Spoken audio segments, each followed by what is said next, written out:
What's up, crypto family? Welcome back to the Crypto Logic channel. My name is John, and my mission here is to make crypto as logical as possible. So if you guys are aligned with that, please hit the like button, smash the subscribe button, and hit the notification bell to be notified whenever a new video drops. How you guys doing? Happy Friday. Once again, I sound like a broken record. I'm so happy to be making content. Today is going to be sort of a quicker video, kind of like a market update, going over some news articles that I've put together that's very interesting. We're going to go over the executive order. We're going to go over Kevin O'Leary, LCX, of course, and then we're going to talk about KDA and a little bit of other things that's going on in the crypto space that I kind of want to dissect and break down. It's going to be a dope video, I think. And once again, shout out to everyone who listens to the podcast on a weekly basis on the audio platforms, the Spotify, Apple, Google, all that. It's doing really well. I'm so thankful for all of you guys. The videos are also dropped on here as well. And I just recently had Crypto with Leo. He is one of the pioneers of TikTok crypto. So one of the first content creators to make content about crypto on TikTok. So it was great having him on. He's gonna come back. We're gonna have him back on soon. I have many more guests lined up. We're just trying to fit the schedule in. I have people who have been in the game long, people who've just come in, and I like mixing that up. I like hearing perspectives of newer crypto investors and long-term investors, people who have massive followings, people who don't have any following. I don't care about that. I care about the conversation. So I'm very thankful that you guys tune in every week to listen to those, and obviously people who watch this channel. And my goal is to hopefully give you some value in regards of educating or giving you, my main thing is giving you a different way of looking at things, probably most likely through my eyes, and then building your narrative from there. And that's like my goal on this channel, to make it logical. So once again, thank you. The Discord's doing well. Shout out to Stro. He boosted the servers to a level 2. So there's going to be some amazing things coming in the Discord that I want to be able to capitalize on the server being boosted and giving me more access to doing these cool things like live streams, sort of like how you can integrate Twitch and stuff like that, so we can have community members live stream in the Discord. Not just me, anyone in the community can live stream, whether they want to showcase something or if they want to play their game, whatever the case may be in regards of a live stream, right? Audio calls, weekly audio calls in the Discord. And then certain sections in the Discord where you level up and everything like that, and you get like verified in the Discord. Like I have so many cool things that are gonna come, eventually leading to one day soon. I'm gonna hopefully be able to launch a Patreon. I'm not ready to do that yet. I have too much other stuff to be worried about right now, but I do want to set up a Patreon at some point in time that will give additional benefits to the main followers of the channel, people who are very invested into the channel, give them certain benefits, etc. And anyone who wants to support the channel, give them certain benefits as well too. So I have so much more stuff that I'm gonna try and intertwine into this channel and my platform, etc. as it's growing every day. I'm very excited. But with that being said, let's move on from what's going on with me and the channel and everything like that and get into today's video. And I'm probably gonna leave a timestamp just for this, just so it's like intro, and then people can just skip to the bulk of the show, I guess. I don't know, and maybe just watch the whole thing because it's not that long anyway. So let's go dive in the market. I haven't done this in a while for you guys. I do this every day for myself. So we got Bitcoin over 40K over the past few days, dipped back to under 40K again, right? And everyone was like, "Oh, the bull run's back." Nope. Everyone's like, "Oh, the bear market's back." So it's just, I'm telling you guys, I've been saying it over and over again. We take 2 steps forward to take 3 steps back. It's been like this for a while until this number right here, the global crypto market cap, is significantly over $2 trillion. As long as we're under $2 trillion, I consider this market a dip. Even though a lot of these tokens are pumped, they're nowhere near their all-time highs. Some are making new all-time highs, like Luna, for example. Luna recently this week went on a tear and made a new all-time high. Okay, there's going to be some tokens within this market that will do that.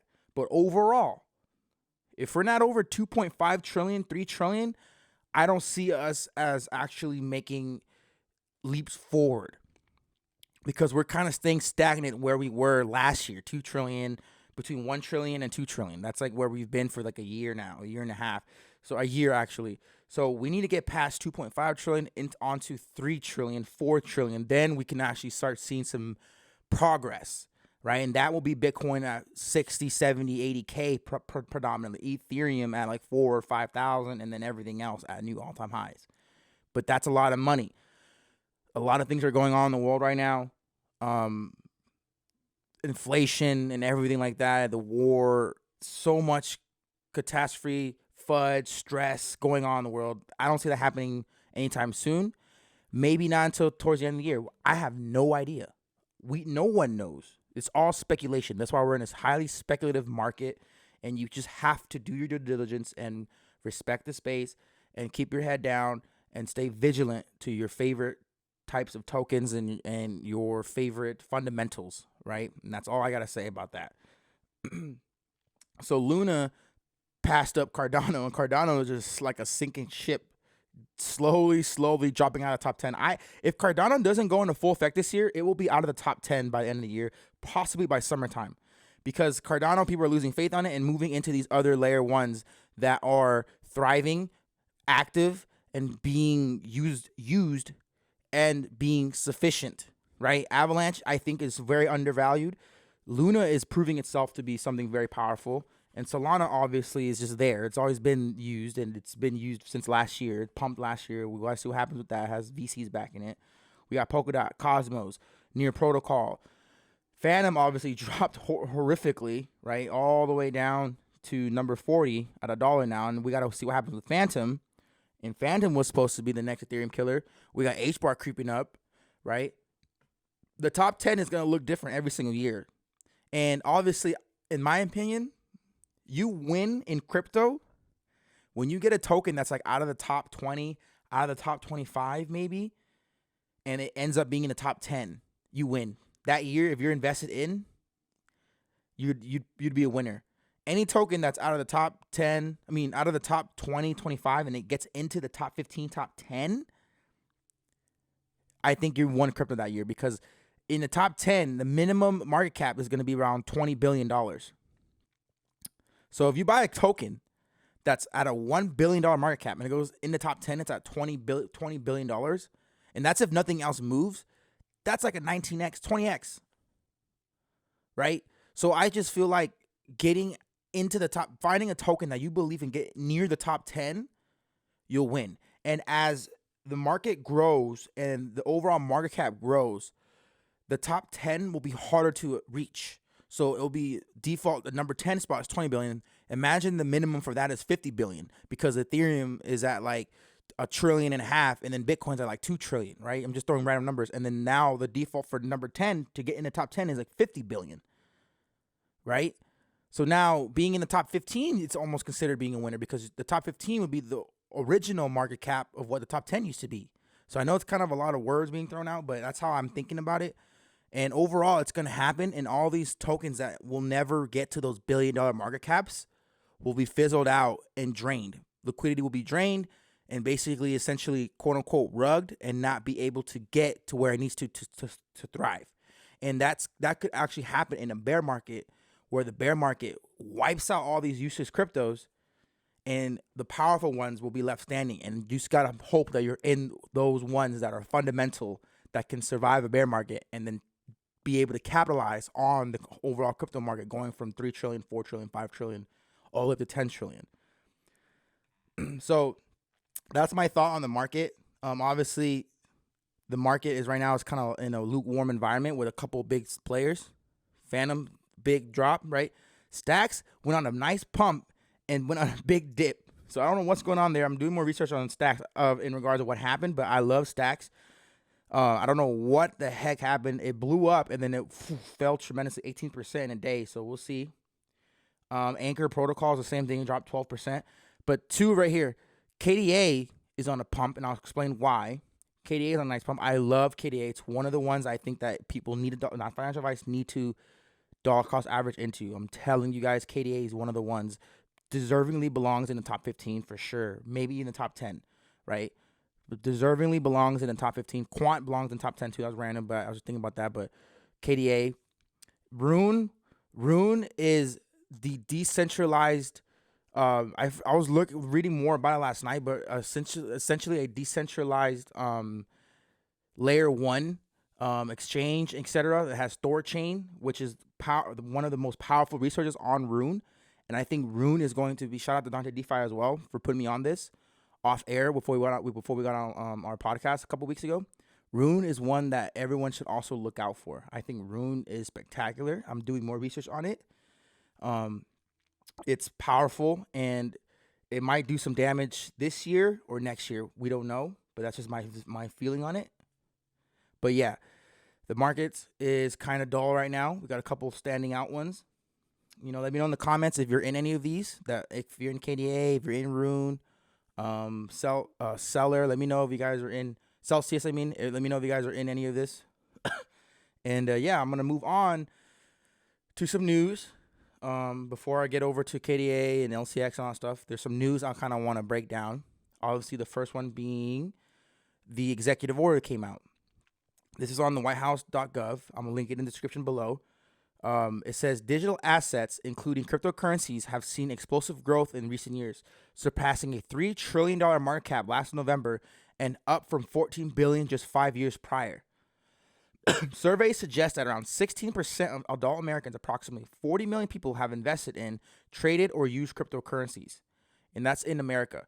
Over 100 countries are exploring or piloting a central bank digital currency, a digital form of a country's sovereign currency. So the CBDC, we've been talking about this since the podcast or the channel started about a year now.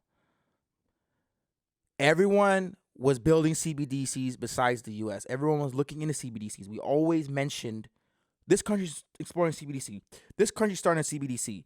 And the U.S. was like, no, we're not interested in the CBDC. No, the dollars are what we got. The U.S. dollar, the U.S. dollar, the U.S. dollar. Well, yeah, now the U.S. dollar is becoming useless. It's becoming inflated to the point where they're just going to print up the money machine and then shut it down. And hey, we have a new digital dollar now. We're going to airdrop you guys money, and this is going to be your new money, and everyone's going to get paid in this type of money now.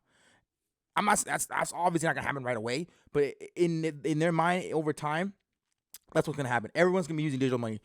It's going to be paper money, fiat is going to be useless. It's going to be taboo. It's like someone paying with quarters and nickels. Like, what are you doing?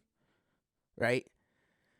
So the interesting thing about this whole thing is that two things, right? One, they're going to start allocating resources, funds to understand the space, research the space, and then within that, figure out how to correctly, safely, efficiently regulate the space so that they're able to make money, they're able to track any bad players, and they're able to basically have their control over it in a way that they feel that they have control. And I hope that makes sense. They're basically putting up the traffic lights. That's all they're doing. Right now, this executive order is, hey, we're designing the blueprints of where to put the traffic lights. They're designing that system. Okay, when the cars were created, no one knew that, okay, when we get a car, there's going to be a stop, a slow down, and then the green for go. It was literally just driving around. Everyone got in the cars and was driving around on the dirt road. Like, okay, first we got to build roads because this is popping our tires, destroying everything. And now, man, there's a bunch of accidents. People are cutting each other off. There's a guy blowing a whistle. Go this way. Go that way. Like, no, we need this thing automated. So that's how they created the traffic light. That was the solution. And we've been using traffic lights for the past 100 years. And even Elon Musk was tweeting about how outdated it is. We need AI to control traffic. Do you guys understand here? It's happened in history over and over and over and over again. We've been using outdated technology. Traffic lights are outdated technology in our day and age. We're sitting here waiting of a timed meter, even when in the middle of the night, when you're driving home from work or somewhere late, you're sitting at a red light, there's no cars. The AI should automatically say, hey, it's green. It senses that there's no cars. Go. We're using outdated technology. We're using outdated money. We have to keep up with the rest of the world. And we've been saying it on this channel. I've been saying on this channel. Everyone who's been on this channel has said it. ever since China was officially banning crypto and focusing on their digital currency, we knew it was going to be a race against time. Who is going to get control of crypto first and capitalize on it? So they're basically setting up the guidelines on how to control crypto and regulate it as well. And then the last thing, which is the second thing, is obviously explore a U.S. central bank digital currency by placing urgency on research and development of a potential United States CBDC should issuance be deemed in the national interest. This order directs the U.S. government to assess the technological infrastructure and capacity needs for a potential U.S. CBDC. So they're trying to make their own a new digital dollar. And it's funny because they said they weren't going to do it. They weren't going to do it. It's still a long ways away. We're not even thinking about it. And now it's boop, prioritized. It's just funny how the world works because look, Kevin O'Leary says back in November 26th of 2021, I have no interest in being a crypto cowboy. He says, celebrity investor Kevin O'Leary is investing in digital currencies, but he hasn't done so lightly. O'Leary said he liked the USD coin, a stable coin, the world's largest stable coin run by Circle. The Shark Tank investor said there was an opportunity for the U.S. to lead the charge with stable coins. And look what they're doing. They're going to make their own version of a stable coin, right? He says he's staying away from cryptos that are being investigated by the SEC or sued by the SEC, which is Ripple. He says, I'm against them. He says the tokens that make the most money are the ones that are regulated. So he wants to play the safe route. So he says, I prefer to consult with regulators on this space rather than be a crypto cowboy. So he was playing it safe, right? He was playing it safe. He was tiptoeing into crypto, right? And then now today, Kevin O'Leary owns millions of dollars worth of crypto. Kevin O'Leary has doubled his exposure to cryptocurrency since November, according to his latest interview. So he has first initially tiptoed around crypto. Just like all of us who are crypto investors, once you get that itch, it doesn't go away and you go deeper and deeper and deeper in the rabbit hole.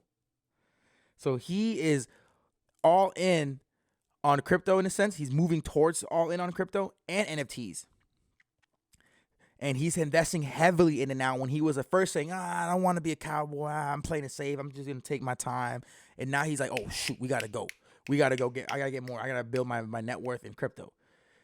It happens. It's going to happen at mass scale. This is just the beginning. This is the tip of the iceberg. This is going to happen at mass scale. That's why this is very interesting to me because he is going to be one of the ones that a lot of people will copy, but he's not the end all be all for investors, right? And he's going to kind of set the standard for a lot of millionaires, right? He's not a multi-millionaire. He's not a billionaire. His net worth is only $400 million. But this is just funny to me because people always change their tone. Same thing with Stripe. Back in July 17, 2018, Stripe gave up on Bitcoin and blockchain payments. So I don't have this company to say, but they basically shut down anything crypto related. And then yesterday they released Stripe banks on crypto with new features for blockchain business. Are you kidding me? This happened again. It's happening over and over and over again. So Stripe in 2018 banned crypto from their platform. We're not even looking at it. We're not using it. And now today, oh yeah, we're gonna use crypto. We're ready to go. We're gonna have exchanges, digital wallets, NFT marketplaces. They're gonna fully integrate. They were building it all along. This doesn't just happen, get released, and happen overnight. It takes time to build infrastructure like this to make these things connect to each other. So when they blocked it off, they basically shut down, went into the dark so they could focus on building it. They knew all along. Stripe knew all along. And they were building it behind the scenes this whole time. And now they're like, all right, here you go. We are releasing this thing. Listen, you can't just unleash something like that and you just built it yesterday. Like they've been building this for years. And that was back in 2018. 4 years later. Oh yeah, here we go. And they probably fudded a lot of people back then. A lot of people probably were like, yeah, see, crypto's a joke. See, big companies don't want to use it. And then now, oh yeah, we love it. We love it. It's hilarious to me. It's hilarious. It's going to happen more and more and more. It's been happening. JP Morgan, Bank of America, Wells Fargo, Microsoft, all these companies. that's all I got for the news. Let's get on with the tokens we want to talk about. I know it might be a little longer of an episode today. Not too bad. Not too bad. 20 minutes, not too bad. So KDA, the reason why I pumped in my opinion is because Binance is listing it today, March 11th. You will be able to buy KDA via Binance. I'm telling you, KDA is getting its name out there. Once people start reading and learning about its capabilities, its fundamentals, its blockchain, it's gonna be powerful. I'm telling you guys, the only layer proof of work blockchain that scales, and if they're truly scalable, a lot of blockchains are in a world of hurt. KDA can easily surpass them all, be right in that top 10. I'm very bullish. I love KDA. Been dollar cost averaging. Yes, I'm very pumped on it. I'm not breaking this down deeply. The link will be in the description. But yeah, it's getting listed on Binance. It's great news. So then moving on to the LCX exchange. LCX sent out a couple tweets recently, right? And this is their exchange. I have an account. And what's interesting is they released this token, and they've been doing this a lot. They're like, what is rep? What is this? And for me, any token that gets listed on LCX, which is one of the first regulatory compliant exchanges, makes me deem that token would be something that's not a rug pull or not like a scam or something like that. Something legitimate. This is my opinion.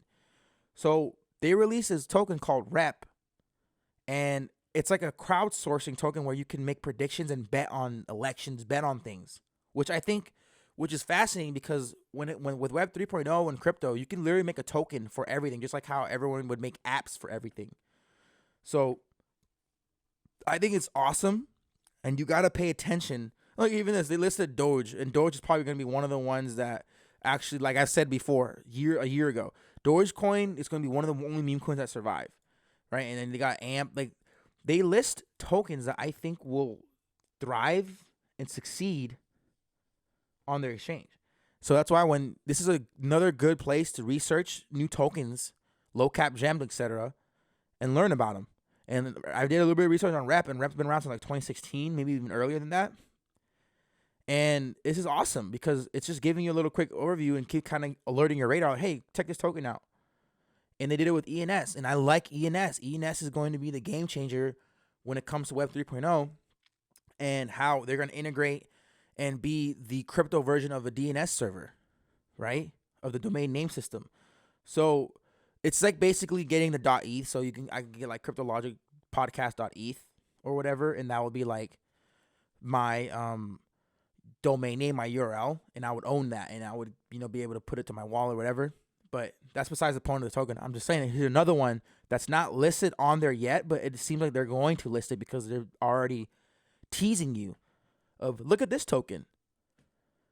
So it's very exciting to me that LCX is going to be doing that. It does stuff like this. So pay attention to it. Follow them on Twitter, and you can see that they will list certain tokens that can actually be gems because the pricing or the time of when you found it, etc., when they list it. And LCX, I feel like it's still an underrated exchange. It's going to be a powerhouse in the future. So LCX holders will be rewarded handsomely, which a lot of them already were last year when it blew past all-time high.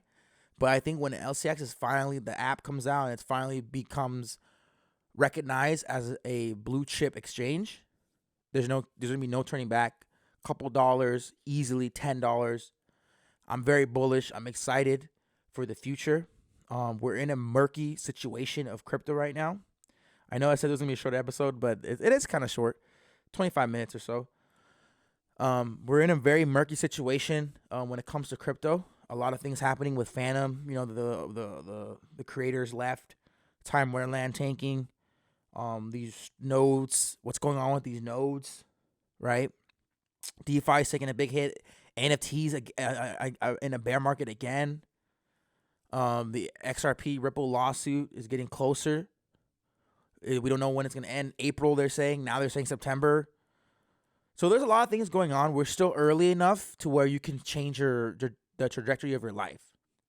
But I'm getting this sentiment of, with this coming out, the the executive order and all these big names talking about it, the window's closing. That's all I'm going to say. The window is still open. The window is still open. But it is closing. So you guys got to take it serious. I think we're not running out of time, but we're getting to the point where we're going to start running out of time. And I think by 2024, 2025, it's going to be a lot different than when it was in 2021, 2022. Obviously, but a lot different. So, that being said, remember to always respect the space, do your due diligence. Don't leave the space. Don't get flooded out the space. Stay strong. You guys have a safe weekend.